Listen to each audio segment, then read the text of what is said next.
Isaías 58, um capítulo extraordinário. Aqui esse capítulo vai revelar um povo aparentemente espiritual, mas distante do caráter de Deus.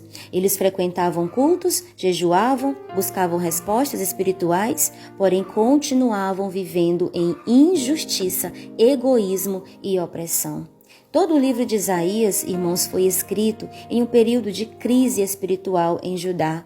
O povo mantinha práticas religiosas externas, mas o coração estava corrompido. Eles jejuavam, faziam orações, participavam das cerimônias, buscavam aparentar santidade, mas ao mesmo tempo eles oprimiam trabalhadores, viviam em contendas, eram egoístas e ignoravam os necessitados. Deus então levanta quem, irmãos? O profeta Isaías, para denunciar uma espiritualidade sem transformação. Ó Espírito Santo, nos ensina, nos ajuda, queremos viver a Tua palavra.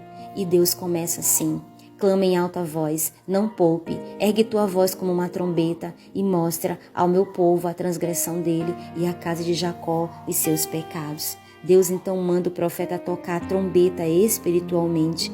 A trombeta na Bíblia simboliza o quê? Alerta, guerra, despertar, convocação ao arrependimento.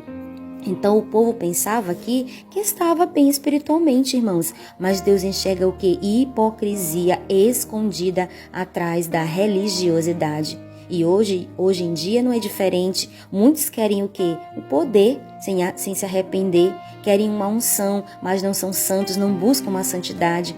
Eles querem respostas, muitos hoje buscam respostas sem uma vida de obediência. Mas Deus, irmãos, não negocia a verdade. Versículos 2 a 5. Contudo, eles me buscam diariamente e têm prazer em conhecer meus caminhos, como uma nação que fez justiça e não abandonou o estatuto de seu Deus. Eles me pedem os estatutos de justiça. Eles sentem prazer em aproximar-se de Deus. Por conseguinte, nós temos jejuado, eles dizem, e tu não vês? Por conseguinte, temos nós afligido nossa alma, e tu não tomas conhecimento?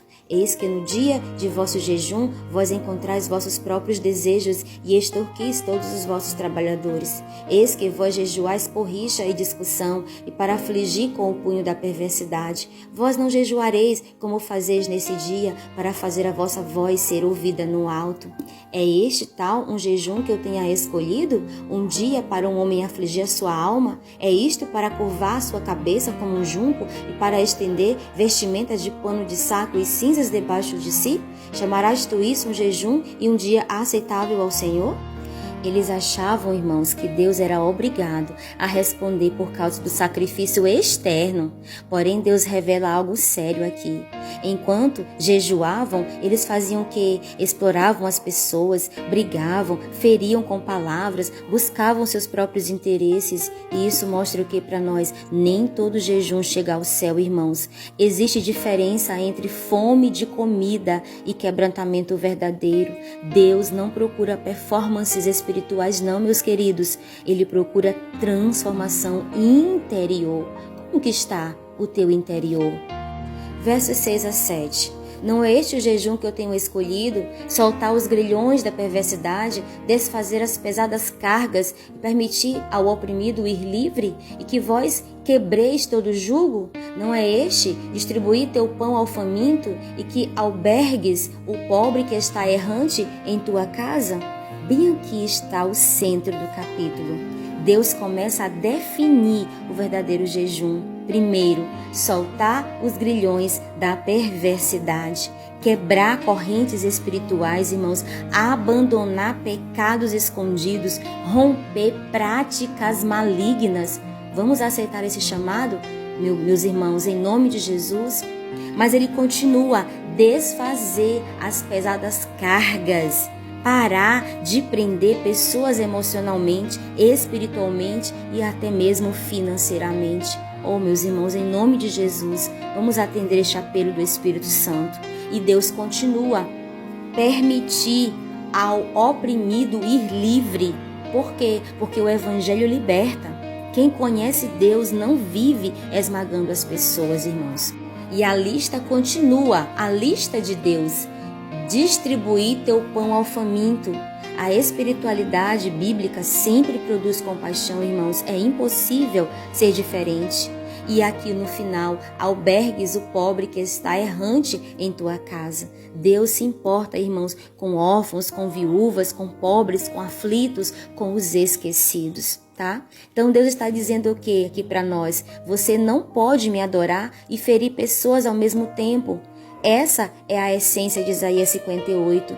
O povo queria altar sem amor, culto sem misericórdia, jejum sem mudança, mas Deus rejeita uma religião que não transforma o caráter. Então, a tua luz irromperá com a alva, e a tua cura brotará de repente, e tua justiça irá diante de ti, a glória do Senhor será a tua retaguarda. Então, tu chamarás o Senhor, e o Senhor responderá. Tu clamarás e ele dirá: aqui eu estou. Se tu removeres do meio de ti a opressão, o dedo ameaçador e o falar arrogante, e se tu dilatares tua alma para o faminto e satisfazeres a alma aflita, então tua luz crescerá dentro das trevas e tua escuridão será como o meio-dia. E o Senhor te guiará continuamente e satisfará a tua alma na seca e dará vigor aos teus ossos. E tu serás como um jardim regado e como um ribeiro de água cujas águas não faltam. E aqueles que descenderem de ti edificarão os lugares antigos desolados. Tu reconstruirás os alicerces de muitas gerações e tu serás chamado o reparador de brecha, o reparador da brecha, o restaurador das veredas para habitar. E agora, quando há arrependimento genuíno, Deus libera promessas poderosas. Então a tua luz, a tua cura brotará, a tua luz irromperá como a alva. Maravilhoso, a escuridão começa a sair, a direção volta, o discernimento espiritual aumenta.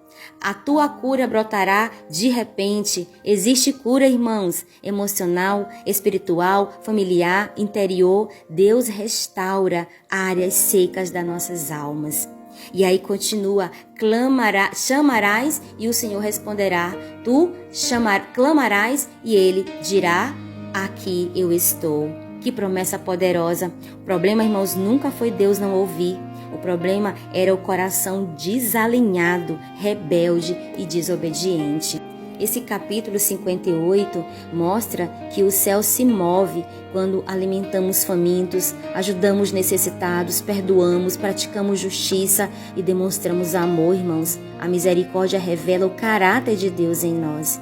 Aos versículos seguintes, os finais 13 e 14. Se tu desviares o teu pé do Shabat, de fazeres o que gostas no meu santo dia, e chamares ao Shabat um deleite, o santo do Senhor, honrado, e o honrares, não fazendo teus próprios caminhos, nem procurando teus próprios desejos, nem falando tuas próprias palavras, então tu te deleitarás no Senhor, e eu te farei subir aos lugares altos da terra, e te alimentarei com a herança de Jacó teu pai, porque a boca do Senhor tem falado isto. Aqui, nos versos finais, Deus fala de honrar o sábado. O povo estava transformando o santo em comum. E Deus ensina o quê? Comunhão não pode ser tratada como rotina. A presença de Deus não pode ser banalizada. O espiritual precisa voltar ao centro da vida.